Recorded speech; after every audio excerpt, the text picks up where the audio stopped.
So now I would like to ask you to please join me and welcome Sonia Doi, who is our lecturer today. Sonia is the president of the Allan Kardec Spiritist Society of Maryland. She's also with the U.S. Spiritist Medical Association and the International Spiritist Medical Association. She will be talking to us about the coronavirus pandemic through the Spiritist optics. Sonia, it's really a pleasure to have you here tonight. And we know that you are really busy with all the Spiritist movement and your own life as well. And we really appreciate the fact that you were here, considering that you are 3 hours ahead of us. So it's really late evening for you. So thank you for making the effort to being here with us. And by thanking you, I welcome you to the stage. The floor is all yours now. Thank you so much. I'm very, very happy to be here. And I really thank you all for inviting me into the Paul Tarsus Spiritist Society. It is really a great pleasure. So I'm going to share with you some of my thoughts. Let me see if I can. There. On this pandemic through the optics of Spiritism. So I went on and gathered thoughts from Spiritism that can help us to understand the pandemic and all the ins and outs of it. So this is just an outline of the talk. I'm going to start with, talking a little bit about the goods and bads of the pandemic, which I probably didn't even have to do much of that because we all know. And then we're going to discuss a little bit why God allows something like this to happen. Because this is a question that comes not much to Spiritists, but in general. The pandemic and moral transformation. Then we're going to discuss what to expect in the future and what lessons we have learned. So starting with an overall assessment, the goods and bads of the pandemic. We all know that pandemic affects the whole humanity. People from all social classes, ethnicities, cultures, everywhere in the world. So everyone was affected. This coronavirus disease has taken approximately 4 million lives so far. And this link right there is a link that allows us to kind of follow day by day the numbers. So I updated this morning. About 4 million deaths to date, over 180 million cases of infection. So we are seeing this, we are getting agitated, anxious, and a lot of sadness over all this big toll. But just for comparison, not to minimize what we have seen, but for comparison, the Spanish flu in 1918 took 10 times more lives. It was estimated between 20 and 50 million deaths. But then we have to consider that the world didn't have so much resources like we have today. Communication was not even close to what we have today. So everything was more difficult, right? But this is just a comparison, just to say that we have seen as humanity worse cases. And of course, this pandemic brought a lot of frustration, fear, anxiety, sadness, exhaustion to everyone, each and every one of us, but so much more to those who were in the front line, those who were working specifically with the people who got sick, who got infected. And we have heard so much about the burnout. This I don't remember listening so much about her burnout before. But what is burnout? Burnout means exhaustion of physical or emotional strength or loss of motivation, usually as a result of prolonged stress or frustration. And this has affected so much the healthcare professionals because they were there day in and day out, facing patients coming and so many dying. So that brought a lot of stress, and there was a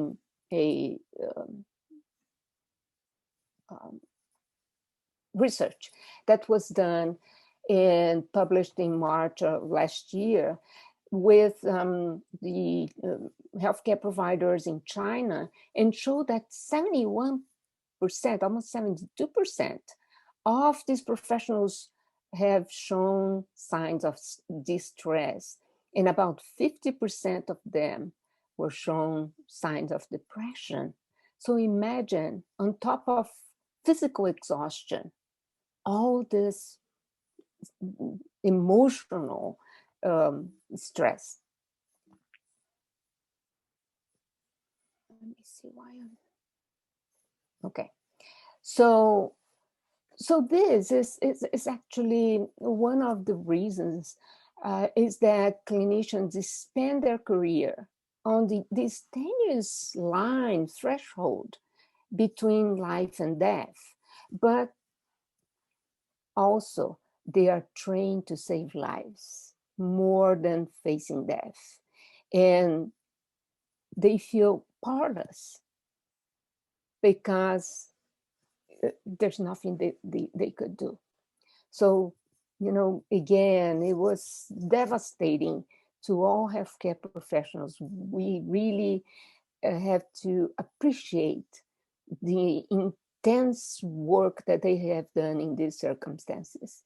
So there was a paper published by Chaplain Elizabeth Berger, that recommend, after doing like an assessment of all these problems affecting healthcare providers, she actually made a recommendation to develop measures to attend to the spiritual well-being of clinicians, because she thought, this is affecting their spiritual well-being.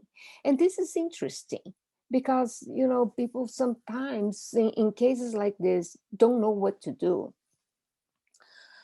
And she actually published a paper, the same Chaplain published a paper on April 13. She's a teacher, I think is in New York or Boston, I'm not absolutely sure now.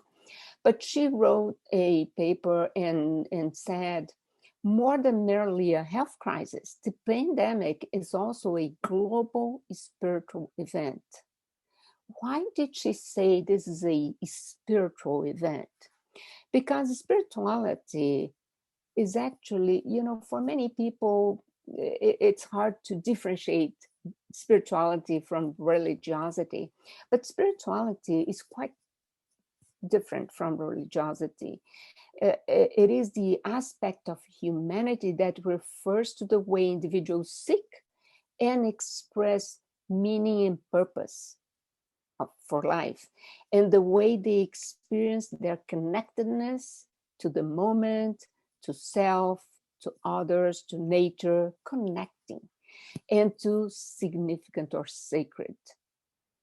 So this is to show we all need this sense of meaning and purpose for life, and we need this connectedness.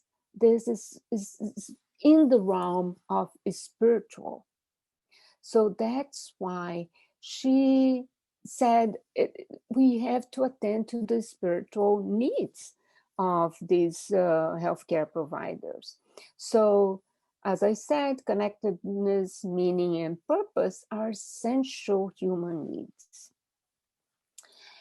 Well, those were all the, would say, bad aspects of the COVID. Not all, but some of the bad aspects of COVID.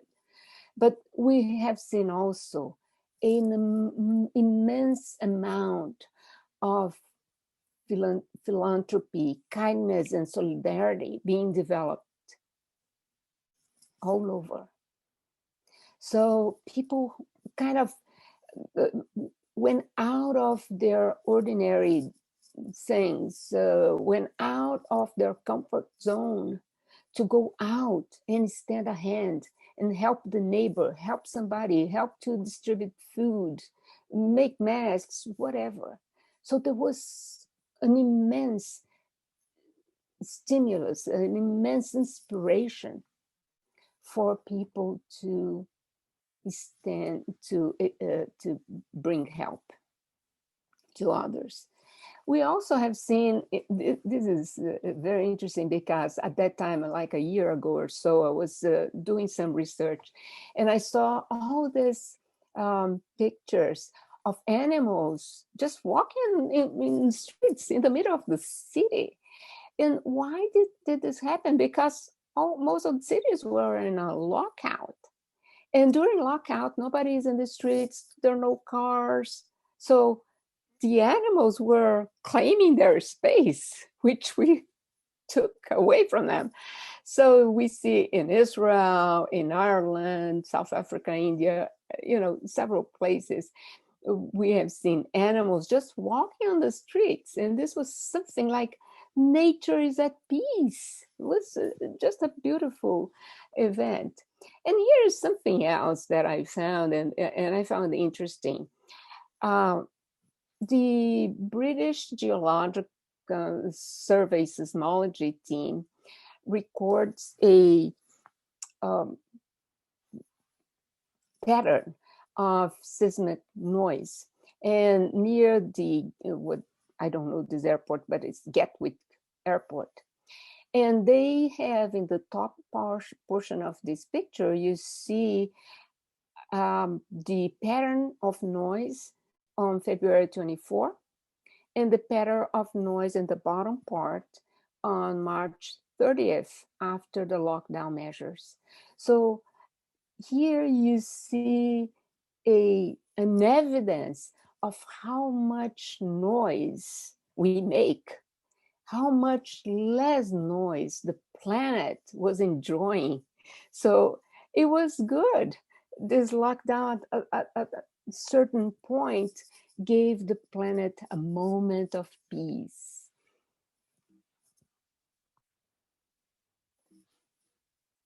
I am not advancing. Okay. So calamities, we're talking about a pandemic, which is a disease, but calamities include geological disasters and plagues that afflict humanity. So there's a question that many people were asking: why God is allowing this to happen? This is so painful. So many people suffering. Why God permits this affliction to happen? So the Allan Kardec help us to answer these questions. And I brought here part of chapter 6 of the Spirit's book, Law of Destruction, which you can read and you find a lot more details in there.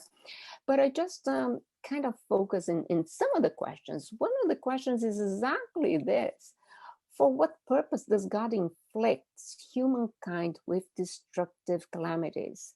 You may say, well, this is not a destructive calamity as would be like a geological calamity, like an earthquake or tsunami, but it's destruction in the sense that it has killed so many people. So why God would allow this to happen? And the spirits responded in a very, very simple and short answer: to impel humanity to progress more quickly. So this was like a push for a faster progression. Couldn't God employ other methods instead of these calamities for improving humankind? So if this is something to push humankind in the line of progress, to progress more rapidly, could it be something else instead of being a destructive calamity? And the answer is just incredible. The spirits respond to Kardec. Yes, God could do that. And these other methods are employed every day. Through the knowledge of good and evil, God has given each one of you, us, the means of progressing. Why? Because by analyzing, by learning the difference between good and evil, we can make good choices. We can use our free will in a way that we can do things better. However, we do not take advantage of this knowledge when we use our free will. So we learn about good and bad, but not always. We apply this knowledge to make our choices. And then we walk astray, we go farther and farther from the path that we should follow. But then there is a question in this same chapter, in the same chapter 6 from Spirit's book, that also is something that I heard a lot of people asking. In these calamities, for example, in COVID, or let's say an earthquake or other calamities, there's a lot of people who die. There are weak people that we say, well, they're doing bad things. But there are also people who are doing good things. Is this just? Is there any justice in this? So I heard this question a lot of times, and people say, well, they are just victims. They are poor people. Why did they die? So the answer in the Spirit's book is, there are more things there, but it's merely throughout life, humans relate everything to their body, but after death, they think differently. So let's understand a little bit this answer. When through life, we see a very narrow window. Our window goes from birth to death. And that's how we judge. We make our judgments of a good person or a bad person, what we see during this lifetime. But after we pass, after we die and we go to the spirit world, as a spirit, we have a much broader view of things. Our window opens up, and then it's like you're going to the top of the mountain and you look back and you see exactly all the paths that you have followed to get there. So then we see things differently. And then is when we really see the justice of God. And I went to help us understand a little bit more. We go to Gospel According to Spiritism, chapter 5, Blessed are the Afflicted. And we see there that what looks unjust through the incarnate perspective will look just when we have a more thorough view of past lives, of our past deeds. Now we see justice. Why? Because God's justice is based on the law of cause and effect. And that that is what explains the expiations. If we did something bad, we have debts, and we have to make even. We have to pay them. It's the law of cause and effect. So it could be an expiation, but it could also be a trial. So we have to remember that before we incarnate, we are the ones who participate in our own planning for this incarnation. And we plan to test our moral weaknesses. It could be courage, could be so many other things. So we may actually put ourselves through a trial of a sudden death, that it could be through a pandemic, a calamity, a accident, a building that collapses. It could be any of this, but it could be just trial. We have done good things during this life, but before I incarnate, I put myself to go through this trial so that for the next incarnation, I have conquered, I have passed this trial, and I have gone one step further in my evolution, in my progress. So it could be an expiation, it could be a trial. And again, we have to also understand that suffering, if we suffer with resignation, in general, this suffering is the cure for the soul. So what does that mean? Our soul could have got a lot of problems that remains there through that incarnation, and sometimes through many incarnations, like sentiments of guilt, remorse, anger, vengeance. We learned this when we study a little bit about the perispirit, and we see that these sentiments can be like crystallized even within the perispirit.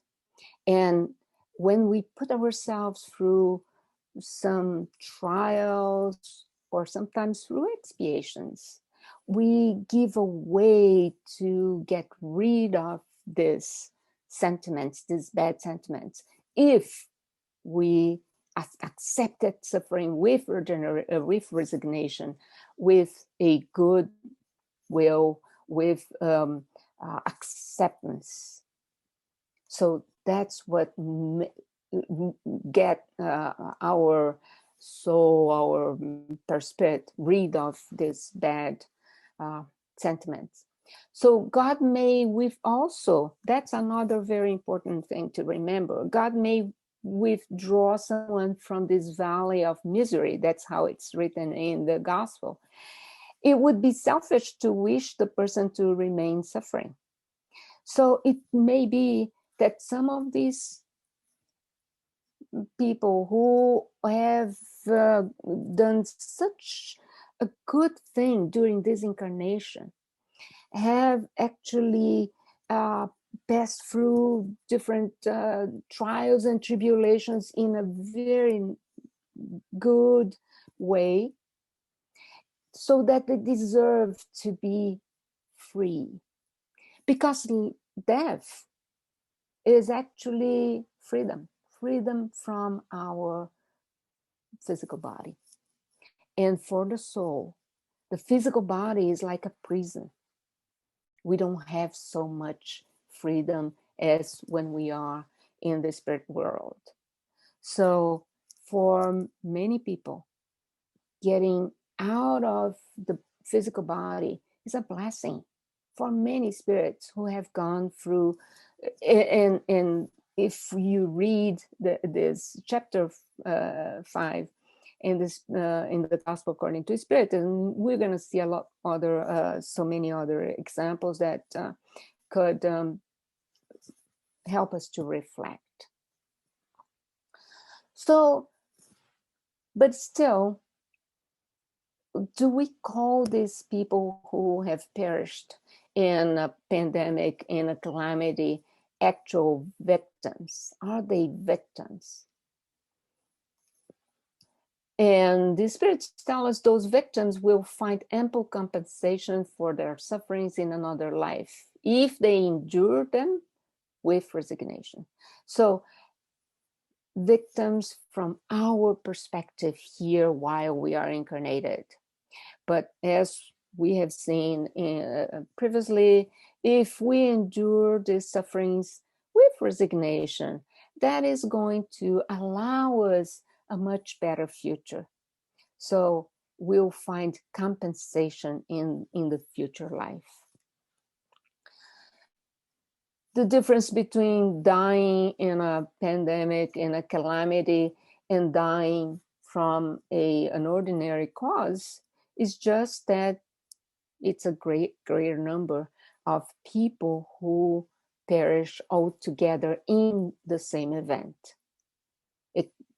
And otherwise, you see people perishing at different times, sometimes minutes from one another, but at different places. So we don't know. We are not so aware of how many people are dying every day. Of course, again, this is not to minimize this event. This has been very, very painful for all of us, but it is just for our perspective. Now that we have learned that these calamities are here to make us progress more rapidly, but they are painful, can we prevent calamities? And this is, again, a question of Kardec in the Spirits book. And now we have to remember the causes of affliction. And this is in the Gospel, again, chapter 5. The afflictions have two causes, the present causes and the past causes. So when the spirits respond to Kardec, to this question, can we prevent calamities? The spirits respond, many calamities are consequences of our own improvidence. So if we acquire knowledge and experience, yeah, we may help in preventing future calamities, because we develop technology. So like an earthquake, and people are try to develop sensors and ways to kind of reduce the number of casualties. But sometimes calamities are designs of providence. So in that case, there's not much we can do to prevent, because it's almost like a plan. Individuals receive the share of suffering proportional to their responsibility. So that's to say that those who have more responsibility for the cause of that calamity will probably suffer in a higher proportion. And also that these events are usually aggravated by the carelessness of humankind. So let's say a geological event is planned, just to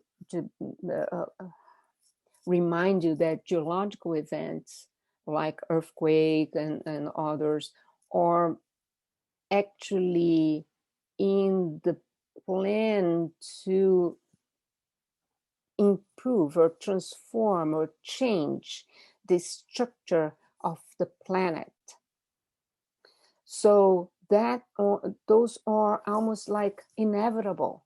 They will happen, and they have happened a lot in a lot more frequency in the past, when our planet went through the initial eras of development, of evolution, of after creation of the planet. We had so many more were events one after another. So we went through a lot more. Now it's more quieter, but we still have that, because our planet is still developing, our planet is still being transformed. So we learned that for a planet in this evolution, the nature, the environment is going to be much nicer than it is now. So there's a need for certain transformation still. But of course, we, as it says there, these events may be aggravated by humankind because we don't take good care of our environment. And I'm always happy to see when we, these movements to improve environment, these movements of people who care about environment, because that's a way that we care for our planet and that we help into a better path for future. So is this pandemic for more transformation? We have learned that it is. So again, going back to Spirit's book, it's a question that we have also been asking. Couldn't calamities also be moral trials for humankind? So there are geological calamities, and this is a calamity that is more related to the moral transformation, because it's affecting human beings, not the geological aspect of the planet. So calamities, the spirits respond to Kardec, calamities are trials, think of it, that give humans an opportunity to use their intelligence and to demonstrate their patience and resignation before the will of God. Humility, resignation before God. So calamities are trials. They are not punishment. They are to push us to improve, to use our intelligence, to use patience and resignation. At the same time, calamities enable humanity to develop sentiments of self-denial, self-detachment, and love for their brothers and sisters. That's the good part of it when we were talking about, all the people who were so moved, so inspired to go out and help one another. So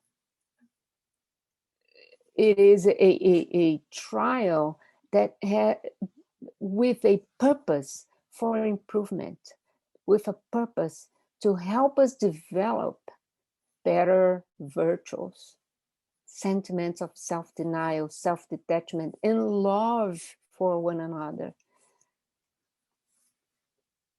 And then we go into this beautiful chapter 18 of Genesis. If you have not read it, please go and read it. You're going to see so much there that resonates with what we are going through. The chapter 18 says the time has come. The time has arrived. Which time? It tells us that progress occurs with physical transformation of the planet and improvement of humanity in synchrony. So, yeah, the planet will have its physical transformation, geological transformation, but we also need to improve as human beings. So these two things have to go in synchrony. And sometimes one goes much faster than the other. And then we have to push the other. These two things have to evolve together so that the planet evolves as a whole. Because the planet, we have learned this, as we evolve, we live in a better realm. We go to a better world as we evolve morally, spiritually, right? So since we know that our planet is going from this phase, this era of trials and tribulations, of expiations, to a better, to much better phase, the inhabitants of that planet have to be morally uh, in the same level morally with the planet. So that's why we need to evolve together if we want to stay in this planet. Otherwise, we probably go to a lesser evolved planet. So the progress has to walk together. And in this chapter, Kardec writes, the time has come, determined by God, for the regeneration of humanity, when humanity is ready to take a big step toward moral progress. This is when time comes. This is when it is determined by God that now is the time. Now is the humanity is ready for a big step, for a big push into transformation, into more progress. So that's not a see. This was written probably before, but this book was published in 1868. 1868, and it's saying that humanity, the time has come because humanity was probably ready to take a big step. So this transformation had started way back when, and we are now actually living through I would say, the top of it. So this is not a prophecy. This is the law of progress. It's not something that, the spirits told us because they were prophesying. No, it was predicted. So now it's no more the center of the globe, which is agitated, but the core of the humanity that's being agitated. So humanity has accomplished much intellectual and technological progress, but an immense progress is still to be achieved in morality. So we have to develop charity, fraternity, and union among humankind to establish well-being among humans. So it's a big step. Charity, fraternity, and union among humankind. It's not here. It's not in a small population. No, the whole globe, humankind. So this change requires new ideas, requires a shake in ideas. And this pandemic has been devastating and painful, we all know. Could it have been worse? What if this was a world war of chemical or atomic weapons? So we have to reflect sometimes. Yes, it's been devastating. Could it have been worse? If it was a chemical or atomic war, we would see a much worse devastation of nature. So it was not us human beings who would perish, but nature would suffer and would be devastated too. Imagine chemicals and atomic products. This would affect nature for years and years and years. So those who discarnate now would not be even able to reincarnate here for a long time until our planet would resurface and be ready again. So we have to remember to be thankful for these things sometimes. So to reflect, maybe we have accumulated some credits that led us to deserve a less devastating calamity. Okay. We have to ponder about that. What to expect in the future? So now we have seen that in many places we are getting back to a new normal, but the cases are diminishing, being reduced. We don't know whether there is another wave coming in next winter. We don't know. But at least we went through a big wave. We learned so many things. We can probably deal better with another wave if it comes. But let's say, after all, what to expect? Let's say we completely passed this pandemic, this calamity. What are we expecting that will happen? And again, here I'm citing Genesis because it's all written there. A large collective departure promotes more rapid transformation of minds and of the masses because it removes undeveloped spirits who resist to moral progress. They're removed. Many of those who discarnate through these calamities are ready for the transformation. So, despite their imperfections, they depart to strengthen themselves as at a pure source. So, some are, as a spirit, are happy to go because they are ready to learn in a pure source, a spiritual source, and they will develop faster.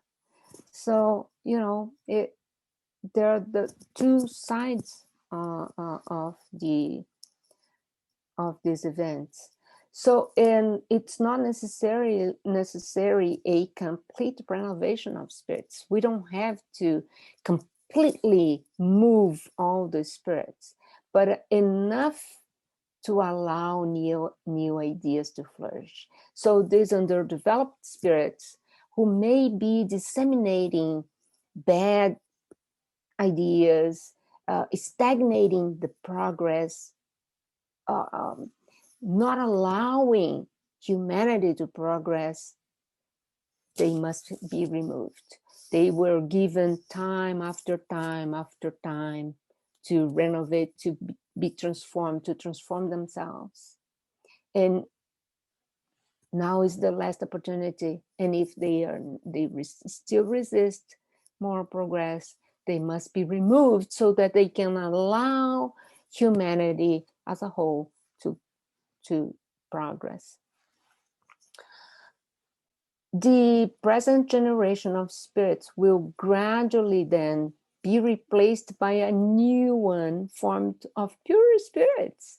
It is just a natural order of things. So it's a renovation, but we are expecting spirits of a pure nature to be incarnating in this planet. More elevated spirits have already been incarnating on Earth. Spiritualist ideas have been growing, said Kardec. But he said this in 1868. So since then, these spirits with new ideas have been incarnating on Earth. And that's why he says, with them, they bring these spiritualist ideas to move humanity. So we need to develop fraternity based on solid faith, which is the base of Spiritism. And this is just a beautiful saying in this chapter 18. Humanity has reached one of these periods of growth, and its transformation has begun for nearly a century. This in 1868. So we are now over 150 years. So we can say that this process has started about 250 years ago. So we are actually at the, what I would say, at the top of the wave. It is within this period that Spiritism will flourish and bear its fruits. This is a message brought in by the spirit of Dr. Barry. I don't know who Dr. Barry was, but it was a message signed by this Dr. Barry, And it is in the chapter 18 of the Genesis. So it's beautiful. And he says, it is within the spirit that Spiritism will flourish and bear its fruits. Of course, yeah, Spiritism was then, starting, and it really flourished. And we are actually disseminating this idea so much better now. And of course, because of communication is so much better. What have we learned from this pandemic? Well, I put here a list, and this list is, I'm absolutely sure each one of you can put something else more there, but we have learned that we are all equal before God. This has been evident even for those who never believed in God, who never thought, who actually thought that they were superior to others. This pandemic has proven that everyone is equal. We are not fit to live in isolation. It's another big lesson. We are not. We had to endure so many challenges. Today I was reading an article that during the pandemic, there was an increase in the incidence of diabetes in children, because children were now just, inside of the house without exercising, just in front of the screen all the time, eating all the time, and anxious. So challenges. There was a lot of problems with family that, together 24 hours a day, and so many challenges that we had to endure with isolation. So we need one another. We are social beings. We need to be connected. So thank God for all these virtual means that we have to connect. And we didn't feel so bad. We should be grateful for everything we have. Not everything in terms of possessions, in terms of material things, but also our talents, our opportunities to grow, to learn. We have to be grateful to our family, friends, and also to nature. So now I'm quite sure that everybody, when we go outside after being so much inside of the house, not much being able to go and so now we are able to enjoy nature even more than before. We should enjoy every minute with those we love, and we learn that the hard way. Every minute. We never, during this pandemic, there were people who lost 3-4 people in the same family. We need spiritual support more than ever. So now that was another very, very important lesson, because the pandemic brought people that were sick, alone, inside of an ICU, and there was nothing there. Nobody to hold your hand except for some good souls of healthcare providers, especially nurses, that were there and provide some caring, some support. But we need this spiritual support. And I have seen so many reports of people who previously said, I'd never cared to with religion, with spirituality, with God or anything, but now I do care. Now it is faith who actually helped me to get through this. We need to build a strong and solid faith. Without faith, it's very hard to believe that there is a future. So in this case, especially for us Spiritists, we learn that life doesn't end with death of the body, physical body. So we need to build that strong and solid faith based on knowledge, based on everything that we can learn and make sense to us. So that makes us stronger. We need to constantly improve ourselves morally so that we are ready. We need to contribute to disseminate, and especially as a spiritist, peace, hope, trust, respect, charity, and love. And as I said, I'm sure each one of you can put something else in this list, because every one of us had different aspects, had different experiences. And we all have learned as a community, as a solid body in humanity, and individually too. So I think this is what I have to share with you all. And let's see, I think this, yeah,